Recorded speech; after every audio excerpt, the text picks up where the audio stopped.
Hey there veggies, so today's add-on we're going to look at is the Auctionator add-on.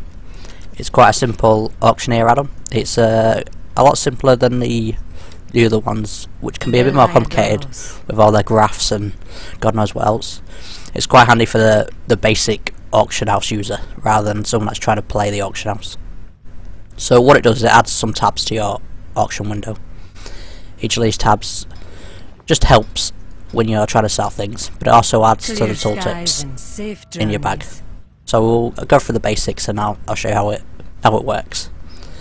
So when you first install it, you'll have no price data. So if you go to the Auctionator and you click one of these tabs at the bottom, the buy, sell or more, and just click full scan and click start scanning. It takes a couple of minutes or a few seconds, and what it does is it fetches all the prices for everything on the auction house, and then it uses this as a base for how much you need to sell your own things for. So just let it run through that. Okay, that's done, so it's not too bad. Now when I go to sell things, if I was to mouse over some of the things I want to sell, it'll give me a auction price, so you can see it'll auction for 55 silver, or that's the price it's going for at the minute. So I do want to sell this ember silk cloth, so if I click it and drag it into the window, it'll do a scan again to make sure it's completely up to date, and I can see every single auction, but I can see how many stacks of each are the same price. So if someone's selling, I don't know, 199 stacks of one, they'll all be listed on the same rather than having a big long list of them. So I do want to undercut him. I mean, there's quite a big jump there, but it's only ember silk cloth. So if you click the one you want to undercut, I'm going to undercut the lowest. I'm going to put them as 32 stacks of one. I always prefer to sell in stacks of one rather than in stacks of 30 odd. And you quite literally just click create auctions and it'll create 32 auctions for me.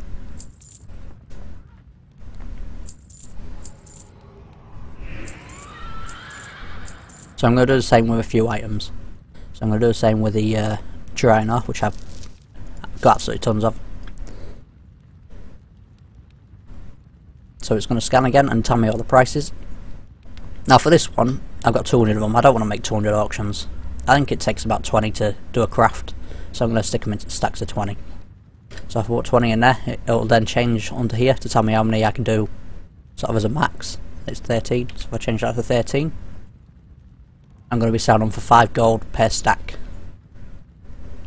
And quite literally I just click create auction and it'll create 13 auctions for me. And the same with frostweed. Scanning the auction house again, getting me the latest prices.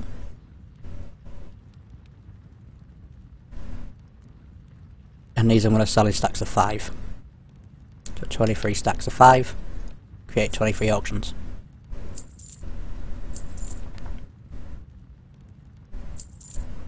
So as I said before, it has some other features. So if you click the history tab, you can see what the price was today and yesterday. You've also got when you last put your auctions on and the average price of your auctions. If you click the options tab, you can set up the default.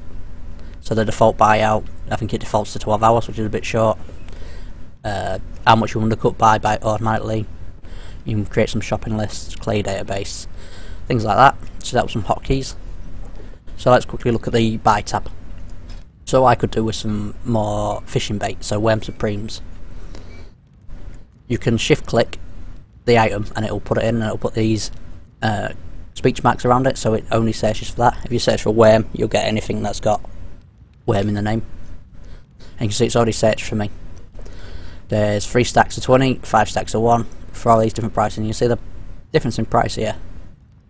I'm going to buy them, and you quite literally just click buy. If there was more than 1 stack, it would say buy 1, but then this box would stay up. It'd tell you how many stacks are available, and you just keep clicking and you'd buy them one by one. It's a bit quicker than fighting with other people. You just click buy, buy, buy, and then hopefully you'll get all the ones you want. So I've got one last item to sell, which was my Blackrock ore. So I'm just going to scan the auction house again. And you can see the cheapest is 74 silver. I'm going to start these in stacks of 20. So 16 stacks of 20. create 16 auctions. So there is another useful feature on this. If you click the More tab, you can see all your active auctions. These are the ones that are ticked are the ones I've just put on now. But if I click check for undercuts, it'll put either a tick or an X on it. If I've got an X on it, it means someone's put something on the auction house cheaper than I have. So I'll just let it quickly run through these. This can take a while, especially if you put in common items on, because it's got multiple pages to check. The full scan's quite quick, but the individual scan is a page at a time.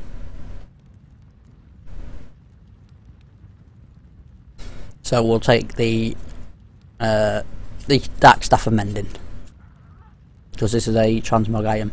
So this one's been undercut. It's been undercut by 10 silver. It's only undercut by 1. It gives me the option if I want to start cancelling it. I'm not going to cancel them. But ultimately, you know, if you think there's no point trying to sell these, because like this one, I've been undercut by so much, no one's going to buy these, I could cancel them. I'm going to let them sit out because I don't want to waste the gold. It's gone anyway. I'm no rush to sell them.